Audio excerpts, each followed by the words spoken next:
नमस्कार, मी डॉक्टर मच्छिंद्र बांगर महाराष्ट्रातील आणि देशातील हवामान परिस्थिती संदर्भात ताजा अंदाज देणार आहे। या अंदाजामध्ये आपण मार्च महिन्यामध्ये काय होऊ शकतं किंवा अंदाज काय असू शकतो हे बघणार आहोत। सर्वात महत्त्वाची बाब म्हणजे मार्च, एप्रिल आणि मे हे मान्सून पूर्व पावसाचे महिने म्हणून गृहीत धरले जातात आणि जनरली नोव्हेंबर, डिसेंबर, जानेवारी, फेब्रुवारी या 4 महिन्यामध्ये आपल्याला पावसाचा अनुभव आलेला नाहीये। म्हणजे पूर्णपणे असं आपण म्हणू की हे 4ही महिने पावसाविना गेलेले आहेत।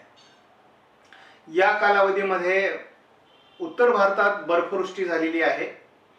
दक्षिण भारतामध्ये थोडा ईशान्य मान्सूनचा प्रभाव होता, परंतु आता जी परिस्थिती आहे ती नवीन मान्सूनकडे आपण जातो आहोत, म्हणजे 2026च्या मान्सूनकडे जातो आहोत आणि मान्सून पूर्व पाऊस हा 2026च्या मान्सून पूर्वीचा पाऊस आहे।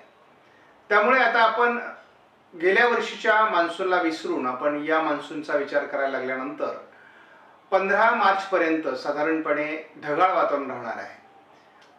फारसा पाऊस होईल असं काही वाटत नाही, मात्र पूर्णपणे हवामानामध्ये 15 मार्च नंतर मोठे बदल व्हायला सुरुवात होईल आणि यामध्ये मग उत्तर भारतातील WD वाढतील, दोन्ही समुद्रांमध्ये हालचाली सुरू होतील आणि मग त्याचा एक वेगळा परिणाम आपल्याला हवामानावर दिसायला लागेल आणि मग 15 मार्च पासून जवळपास आपल्याला अगदी मान्सून सुरू होईपर्यंत अधूनमधून अवकाळी पावसाचा अनुभव येणार आहे आणि हा काळ अतिशय महत्त्वाचा असतो आणि तो याच्यासाठी की आपली रब्बीची पिकं आता काढणीला आलेली आहेत। काही ठिकाणी हरभऱ्याची काढणी चालू आहे, काही ठिकाणी गहू दाण्या भरणे झालेली आहे आणि साधारण महिना 15 दिवसामध्ये काही ठिकाणी त्याही अगोदर काढणीला येणार आहे। ज्वारीची तीच अवस्था आहे। त्यामुळे एकूणच जी काही रब्बीची पिकं आहेत ती काढणीच्या मोसममध्ये असतात।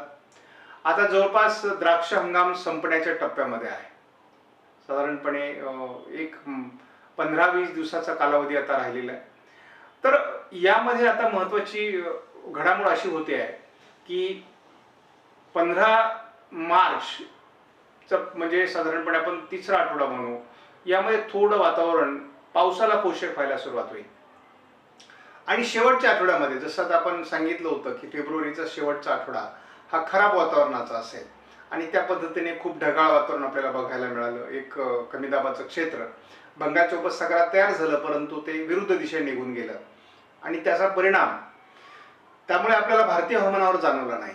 परंतु मार्चमध्ये असं होणार नाही। मार्चमध्ये हवामान हे स्थानिक स्वरूपामध्ये अतिशय पोषक बनायला लागणार आणि नेमकी काय घडतं तर भारतीय भूभागावर उष्णतामान एवढं वाढलेलं असतं की त्यामुळे कमी दाबाचं क्षेत्र विकसित होतं आणि यामध्ये आपल्याला वावटळी तयार होणं किंवा वादळांची क्षमता निर्माण होणं हे सुद्धा प्रकार घडायला लागतात। त्यामुळे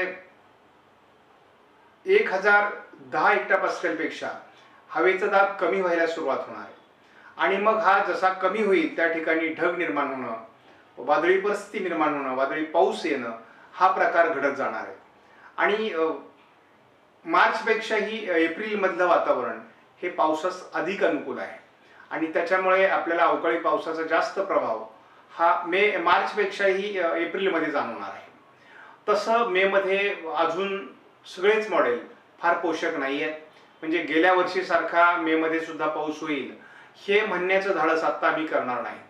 मात्र अवकाळी पावसाचा प्रभाव हा उत्तर मार्च आणि एप्रिलमध्ये मात्र चांगल्या प्रकारचा राहील। थोड्या गारपिटीचा अनुभव सुद्धा या 1.5 महिन्यामध्ये आपल्याला येणार आहे। त्याच्यामुळे शेतकऱ्यांनी आपली पिकं काढून घेणं योग्य वेळेत आवश्यक आहे। पीक काढणीला आलं काढून घ्या, पण जर पीक हिरवी आहेत, अर्धवट आहेत तर ती काढण्याची घाई सुद्धा करायची गरज नाही, कारण हे अंदाज पुढचे असतात, यामध्ये बदल होतो। पुन्हा एकदा फेब्रुवारी सारखा कोरडा मार्च जर गेला तर मग आपण घाई कशाला केली असा पश्चाताप देखील शेतकऱ्यांना होत असतो। त्यामुळे आम्ही साधारणपणे 8-15 दिवस अगोदरच पावसाचा अंदाज देत असतो आणि तेवढी वेळही तुम्हाला मिळतो।